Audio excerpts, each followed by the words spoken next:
Moment of truth. Ako lang ba or kayo rin yung may product na palaging tinitignan-tignan sa TikTok pero hindi nyo naman binibili? I-add to cart ko siya, tapos tatanggalin ko, tapos i-add to cart ko na naman. Ito yung sa akin, ito yung product na palagi kong sinisilip-silip pero hindi ko naman binibili. Actually, nag-try lang ako ng free sample and in-approve ni seller yung application ko. Marami akong nakikita na nagdi-DIY lash lift dun sa TikTok. And syempre, dahil hindi ko mapigilan as a do-it-yourself girly, try ko din siya. Ipapakita ko sa inyo yung buong process ng pagla-lash lift ko. Dati natatakot ako na subukan to kasi nga baka magkamali ako, ma-infection yung mata ko. Pero dahil nga sa kakanood ko ng mga nagla-lash lift sa TikTok, sabi ko sa sarili ko, baka kaya ko naman. Sa buong buhay ko na nagdi-DIY ako para lang makatipid, hindi pa naman ako na-hospital. By the way, ito yung nasa loob ng kit. Meron siyang ganito. Yung isa ginamit ko na kay mama. Tapos meron siyang mga tools. Oh my gosh! Ginamit ko ng isa kay mama din. It's my blush glue. Merong leaf pads and clean tool. Meron siyang dalawang shade ng tint. Ayan. Black and brown. Tapos, ito yung number 1 nila. Firm. Number 2, fixation. Number 3, nutrition. And number 4, cleanser. Cleanser. Ang tips ko lang, bago kayo mag-DIY, mag-research kayo ng mabuti. Siguraduhin ninyo na safe yung mga product na gagamitin ninyo sa sarili ninyo. Be wise, huwag kayong bili ng bili. Kasi makakamura ka nga, mas mapapamahal ka naman kung ma-hospital ka.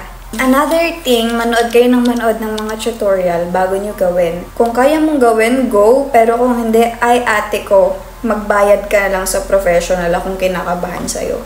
Ito yung una kong gagawin. Lalagyan ko ng glue yung leaf pad. Maglalagay ako ng madami. Ayan, ganito yung tsura niya. Nilagyan ko dito ng madaming amount sa magkabilaan kasi usually dyan natatanggal ito. Ang hirap mag-lash lift kapag hindi madikit. Mahirap i-lift yung eyelash mo kapag natatanggal palagi yung leaf pad. Kaya siguraduhin nyo na madami yung in-apply yung amount and dapat medyo tuyo. Ayan, hintayin muna natin to. Not to do my will. Ang gusto ko, kundi gawin ang gusto. Gamitin ko lang tong cleanser para linisin yung eyelids ko. Para mawala yung mga tira-tirang dirt and oil. Wala kasi akong fan. Pamaypay na lang. Pwede na kaya to? Moment of truth.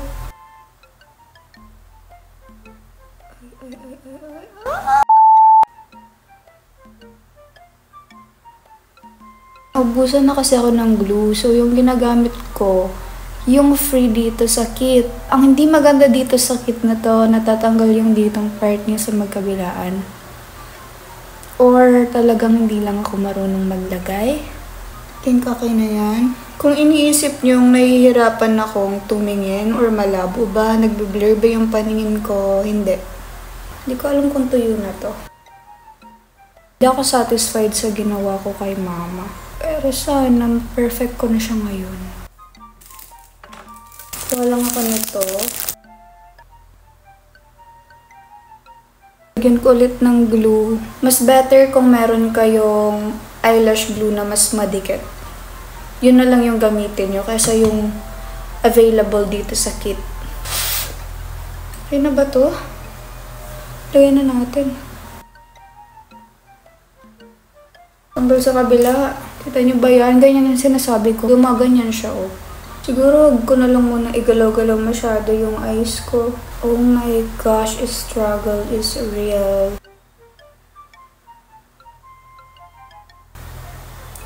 Pero hindi ko, nahirapan akong gamitin, kaya ito na lang yung ipapang-leaf ko.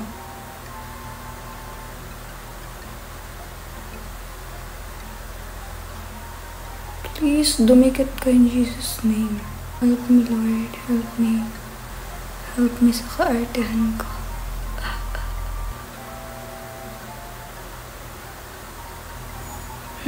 Dumikit siya. I thank you, Lord. Thank you, Lord. Finally. Mas madali talaga kapag ito yung gamit. Kasi nung ito yung gamit ko, natanggal yung glue. Kita niyo ba yung difference? Ito yung na-leaf na, ito yung hindi pa. Yung tool. Nice. Jesus name, Jesus name, Jesus name.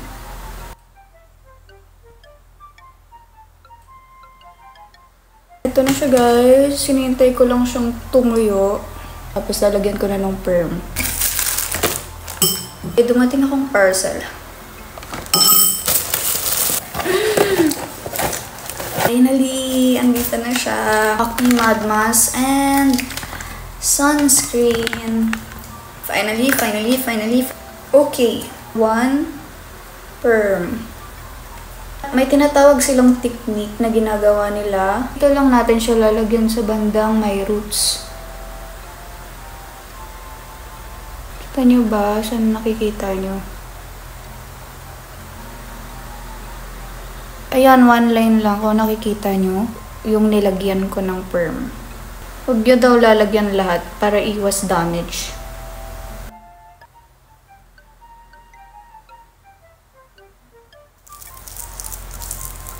Ayan na siya.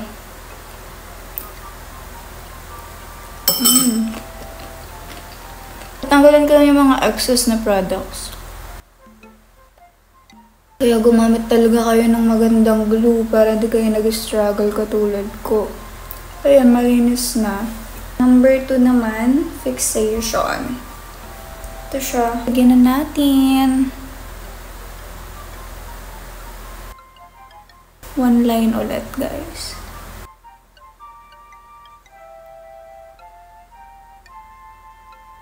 Sorry daw, nagsasalita. Nag-focus kasi ako. Baka magkamali ako. Tapos na, ibabalot na ulit natin siya ng plastic.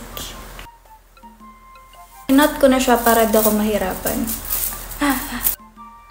Susat lang ulit natin ng 15 minutes na. Tanggalin na natin.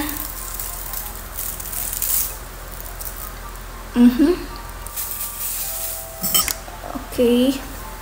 Aalisin lang ulit natin yung mga natirang product.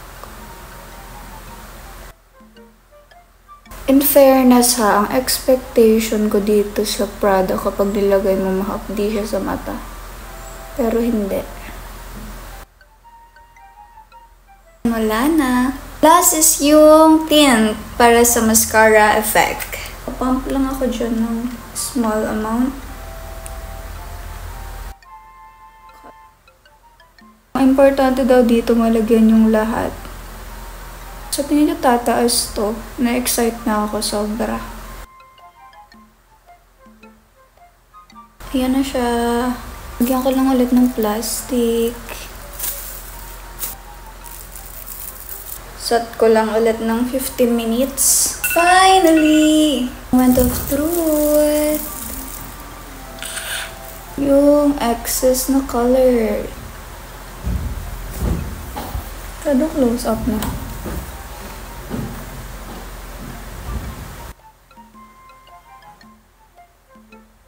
All done. Last is the nutrition. Ayan na.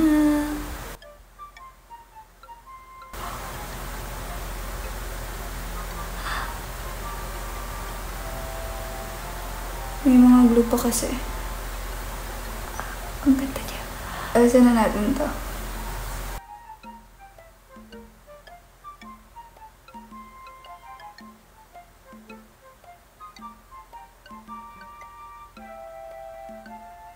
Ito na siya guys.